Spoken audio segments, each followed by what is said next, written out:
Hello বন্ধুরা, কেমন আছো? আশা করি ভালোই আছো। আমিও ভালো আছি, তোমাদের আশায় আমিও ভালো আছি। আজকে নতুন ভিডিও নিয়ে চলে আসলাম। দেখো ওয়েদারটা খুব মেঘ করেছে, আর আমি যাচ্ছি এখন চুল কাটতে। মেঘের মধ্যে যেতে হবে চুল কাটতে, কারণ চুলটা বড় হয়ে গেছে, হাতে ছাতি রয়েছে। চুলটা দেখো কত বড় হয়ে গেছে, দেখো। আর একটা বন্ধু আসছে, ওকে ফোন করলাম, বললো আয়, ও যাবে চুল কাটতে। তোমাদের দেখাচ্ছি। এখন আমি রয়েছি রেলের উপর, আর এইখান থেকে আসবে না, আচ্ছা ওপার থেকে যাবো ওই দিকটায়। ওই 3 নম্বর গেট, ওটা 3 নম্বর গেটের ওখানে চুল কাটতে যাবো। রেলের উপর দিয়ে যাবো, মানুষ নিচে দেখো কাদা, সব নিচে কাদা হয়ে গেছে। ওই যে আসছে ওখান থেকে দিকটায় যাবো আমরা, ও আসতে লাগুক, আর তোমাদের দেখাবো কীরকম চুল কাটি। পাগল ছাড় দেবো, পাগল ছাড়। চুলটা বড়ো হয়ে গেছে, দেখো কত বড়ো হয়ে গেছে, অনেক বড়ো হয়ে গেছে। তোমাদের দেখাচ্ছি। এই যে আমার বন্ধু চলে এসছে, এই চুল কাটবে। চুলটা দেখো কত বড় হয়ে গেছে, দেখো। আর আমাদের এটা মন্দির, রামকৃষ্ণ মন্দির। রামকৃষ্ণ মন্দিরের পাশে কি নোংরা, নোংরা ফেলাতে ফেলাতে এখানে পুকুরটা বন্ধ করবে বলে নোংরা ফেলাচ্ছে, আর বিচ্ছিরি গন্ধ, জল হয়েছে আর বিচ্ছিরি গন্ধ বেরোয়। আর এই চোদনা বলছে মুতবো বাড়া।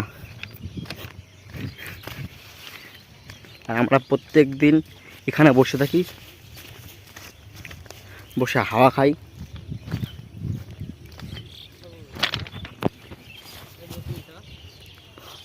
আর এখানে দেখো লোকজন আছে মাঠে, আর জলে, বৃষ্টির জলে কাদা হয়ে গেছে, দেখো কাদা দেখো।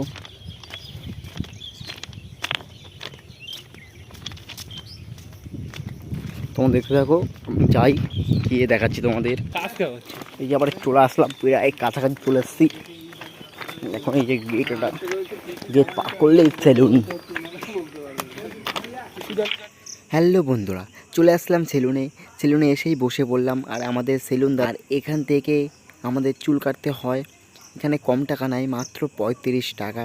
আর পাশের একটি কাকা দেখছিল আমাদেরকে, আর আমার মাথায় ক্লিপ মেরে দিচ্ছে সেই সুজনদা। আর আমার বন্ধু দেখো ভিডিওটা করছে, তোমরা আয়নায় দেখতেই পাচ্ছ। আর আমাকে কেমন লাগছে তোমরা অবশ্যই কমেন্টে বলো।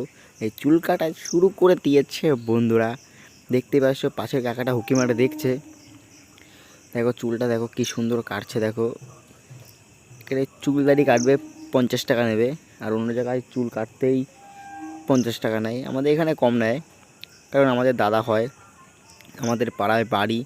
তাই আমাকে কেমন লাগে তোমরা কিন্তু কমেন্টে বলো কিন্তু। আর দেখো আমার বন্ধু দেখো ক্যামেরা করছে না কি করছে কে জানে, আমার মুখটা দেখাচ্ছে দেখো, পুরো হনুমানের মতন লাগছে মুখটা আমার।